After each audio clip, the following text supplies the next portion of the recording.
नमस्कार दोस्तों, स्वागत है हमारे यूट्यूब चैनल परीक्षा मंथन में। तो दोस्तों, अभी तक हम लोगों ने 40 धाराएं पढ़ ली हैं। अब आज तीसरा भाग है आईपीसी का मूल विधि में। तो आज हम लोग पढ़ेंगे 41 धारा से। 40 धाराएं हमारी हो चुकी हैं।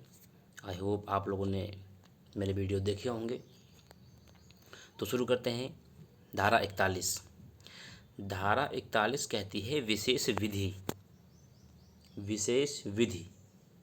विशेष विधि वह विधि है जो किसी विशिष्ट विषय को लागू करती है, यानी कि कोई स्पेशल विषय को लागू करती है। तो धारा 41 हो गई विशेष विधि, ये विशेष विषय, विशिष्ट विषय। धारा 42 कहती है स्थानीय विधि। ये है धारा 41 है स्पेशल लॉ। धारा 42 है लोकल लॉ, यानी स्थानीय विधि या स्थानीय कानून। तो धारा 42 में स्थानीय विधि वह विधि है जो भारत के किसी विशिष्ट भाग को ही लागू होगी। जैसे कि धारा 41 ने कहा किसी विशिष्ट विषय को लागू होगी, और धारा 42 कह रही है कि भारत के किसी विशिष्ट भाग, यहाँ विषय की बात हो रही है, यहाँ भाग की बात हो रही है, वो भारत के किसी विशिष्ट भाग। तो धारा 41 हो गई विशेष विधि स्पेशल लॉ, और 42 हो गई लोकल लॉ। धारा 43 है अवैध, इलीगल। धारा 41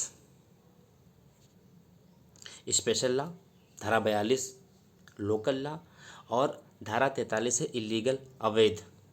अब कोई काम इलीगल हुआ, अवैध हुआ, तो क्या हुआ आप बोलेंगे तो क्या होगा, क्षति होगी। तो 44 में क्या हो गया, क्षति होगी, मारपीट होगी, कोई काम अवैध हो रहा है। तो धारा 43 होगी इलीगल। तो आप बोलेंगे तो काम क्या हुआ, अवैध, इलीगल हुआ, धारा 43। आप बोले तो बहस हो गई, तो मारपीट हो गई, तो धारा 44 क्या हो गया, क्षति हो गई। अब धारा 43 अवैध हो गया, धारा 44 क्षति हो गई। और जब क्षति हो गई तो क्षति किसकी हो गई, क्षति हो गई जीवन की, जीवन की क्षति हो गई। तो धारा 45 जीवन, तो धारा 45 जीवन। 43 में इलीगल काम हुआ, 44 में आप बोले मारपीट हुई, क्षति हो गई। 45 में क्षति किसकी हुई, जीवन की। अब जीवन की क्षति हुई, क्षति कहीं ज़्यादा हो गई तो व्यक्ति की मृत्यु भी हो सकती है। तो धारा 46 मृत्यु हो गया। अब मृत्यु, अब यहाँ देखेंगे धारा 41 विशेष विधि स्पेशल लॉ, और 42 लोकल लॉ। 43 अवैध काम हुआ, किसी ने विरोध किया तो मारपीट हुई, तो क्षति हो गई। जब क्षति हो गई तो क्षति किसकी हो गई, जीवन की क्षति हो गई, नुकसान हो गया, इंजरी हो गई, लाइफ खतरे में आ गई। लाइफ ज़्यादा चोट लग गई तो मृत्यु भी हो गई।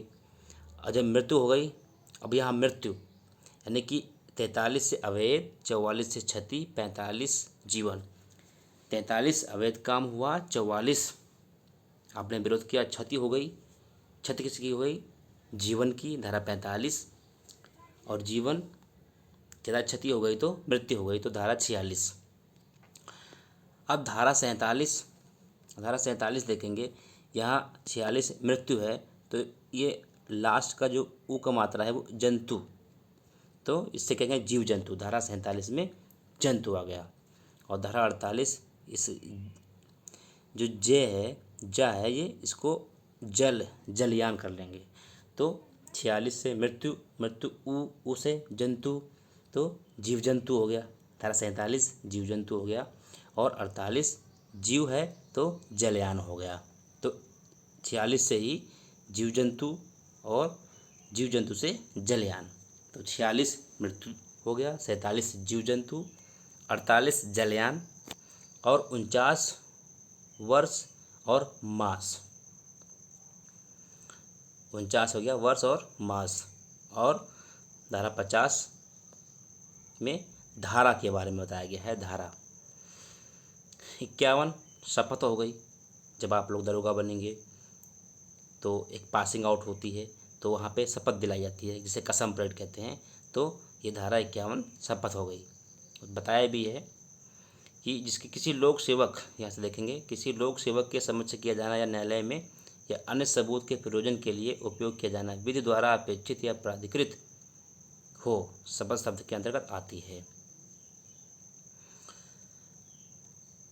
धारा 51 शपथ हो गया। धारा 52 है सद्भावपूर्वक। बस इतना याद रखना है, धारा 52 सद्भावपूर्वक। धारा 52 क्या है? सद्भावपूर्वक। धारा 52 का में संशय है, यानी कि पनाह देना। अब पनाह किसको देंगे देखेंगे। धारा 52 पनाह। धारा 157 में सिवाय और धारा 130 में वहाँ के सिवाय जहाँ की संशय आश्रित व्यक्ति की पत्नी या पति व्यक्ति की पत्नी पति द्वारा संशय शब्द के अंतर्गत किसी व्यक्ति को आश्रय, भोजन, पेय पदार्थ, धन, वस्त्र, आयुध, गोला बारूद या प्रहरण के साधन देना या किन्हीं साधनों से, चाहे वो उसी प्रकार के हों या नहीं जिस प्रकार के इस धारा में परिगणित हैं, किसी व्यक्ति की सहायता करते पकड़े जाने से बचने के लिए करना आता है। यानी कि इसमें कोई अपराधी है उसको जो है पनाह देना, उसको भोजन, धन, गोला बारूद, तो 52 काम में आता है पनाह देना। धारा 52 का पनाह देना। धारा 52 सद्भावपूर्वक, 52 पनाह देना। अब अध्याय 3 है दंडों के विषय में। अभी तक धाराएं हो गई, अब दंड के विषय में। तो धारा 53 दंड के विषय में बताया गया है। धारा 53 है तो अपराधी इस संहिता के बंधों के अधीन जिन दंडों से दंडनीय है उनके बारे में बताया गया है। पहला दंड क्या हो सकता है? मृत्यु। दूसरा आजीवन कारावास। तीसरा जो था ये 1949 के अधिनियम 17 की धारा 2 द्वारा निरस्त कर दिया गया है। चौथा कारावास। चौथा जो है वो कारावास है, और कारावास 2 प्रकार का हो सकता है। नंबर 1 कठिन अर्थात कठोर श्रम के साथ, और दूसरा सादा कारावास। और 5वां संपत्ति का संपहरण, और छठा जुर्माना। धारा 53 का कहती है निर्वासन के प्रति निर्देश का अर्थ लगाना। निर्वासन के प्रति निर्देश का अर्थ लगाना। धारा 53 का को ऐसे ही याद कर लेंगे, निर्वासन के प्रति निर्देश का अर्थ लगाना। यहाँ सिर्फ अर्थ लगाना याद कर लेंगे तो काम चल जाएगा। धारा 53 में दंड है। दंड क्या है? मृत्यु हो सकता है, आजीवन कारावास। कारावास जो 2 प्रकार का होगा, कठिन हो सकता है और सादा कारावास होता है। 5वां संपत्ति का संपहरण, छठा जुर्माना। और धारा 53 का में जो है अर्थ लगाना, ऐसे याद कर लेंगे। धारा 54 है मृत्यु दंडादेश का लघुकरण। यानी कि अगर किसी को मृत्युदंड हुआ है तो अगर वहाँ समुचित सरकार चाहे तो मृत्युदंड को कम कर सकते हैं, वो सरकार पे डिपेंड करता है। तो यानी कि मृत्युदंड का लघुकरण, छोटा कर देना। ऐसे ही धारा 55 में है आजीवन कारावास के दंडादेश का लघुकरण। यहाँ पे है मृत्युदंड का लघुकरण कर देगा। और धारा 55 में है आजीवन कारावास के दंडादेश को लघुकरण करना। धारा 54 मृत्युदंड को लघुकरण कर देंगे, और धारा 55 आजीवन कारावास के दंड को लघु कर देंगे, कम कर देंगे। धारा 55 का समुचित सरकार की परिभाषा बताई गई है। जो 54-55 में जो दंड कम कर देंगे उसके बारे में जो है परिभाषा बताई गई है। तो ऐसे याद रखेंगे धारा 55 का समुचित सरकार की परिभाषा। धारा 56 निरसित है। जो नस्लीय भेदभाव का निराकरण था। ये 1949 का अधिनियम 17 द्वारा 6 अप्रैल को निरसित कर दी गई है 1949 को। धारा 60 कह रही है कि दंडनिष्ठ कारावास के कतिपय मामलों में संपूर्ण कारावास या उसका कोई भाग, कठिन या सादा, दो हो सकेंगे। अब इसमें अभी आगे पढ़ेंगे तब समझ में आएगा। हर मामले में जिसमें अपराधी दोनों में से किसी भांति की कारावास से दंडनीय है, या तो मृत्युदंड है या तो आजीवन कारावास है, वह न्यायालय जो ऐसे अपराध को दंडादेश देगा सक्षम होगा कि दंडादेश में यह निर्दिष्ट करे कि ऐसा संपूर्ण कारावास कठिन होगा या संपूर्ण कारावास सादा होगा, या तो कठिन होगा या सादा होगा। तो इसमें दंड कैसा होगा उसके बारे में जिक्र किया। धारा 60 हो गई दंड के विषय में कि सादा होगा या सिंपल होगा। तो धारा 60 हो गई दंड के विषय में, कठिन होगा कि सादा कारावास होगा। धारा 57 है दंड विधियों को की भिन्न।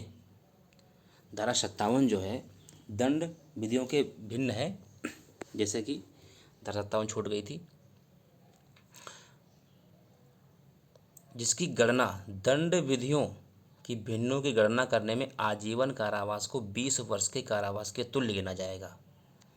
धारा 57 जो है आजीवन कारावास को 20 वर्ष के तुल्य गिना जाएगा। अगर किसी को आजीवन कारावास हुई है तो उसे यानी कि 20 वर्ष तक जो है सजा काटनी रहेगी। अब देख लेते हैं स्टार्टिंग से। धारा 1 विशेष विधि स्पेशल लॉ, 42 लोकल लॉ, 43 अवैध काम हुआ, 44 क्षति हो गई, 45 क्षति किसकी हुई जीवन की, और 46 मृत्यु हुई, 47 जीव जंतु, 48 जलायान, 49 वर्ष मास, 50 में धारा का जिक्र है, 51 में शपथ है, 52 में सद्भावपूर्वक, 52 का में पनाह देना, 53 में दंड है जो मृत्यु, आजीवन कारावास, कठोर और या सिंपल, जुर्माना या संपत्ति का संपहरण। 53 का में इसमें अर्थ लगाना ऐसे याद रखेंगे। और 54 में समुचित सरकार चाहे तो मृत्युदंड को कम कर सकती है। 55 में आजीवन कारावास को कम कर सकती है। और 55 में समुचित सरकार की परिभाषा है। 56 निरसित है जो नस्लीय भेद से संबंधित था। 57 में दंड विधियों की भिन्न हैं यानी दंड विधियों की जो प्रकार बताए गए हैं। और 60 में दंड कैसा होगा, कठोर होगा या सिंपल होगा, इसके बारे में जिक्र किया गया है। तो ये 20 धाराएं हैं। हमारे हर लेक्चर में 20 धाराएं जो है हम पढ़ाते हैं। तो अगर आप इसको ऐसा पढ़ेंगे तो मुझे लगता है कि आप अच्छा करेंगे। Thank you.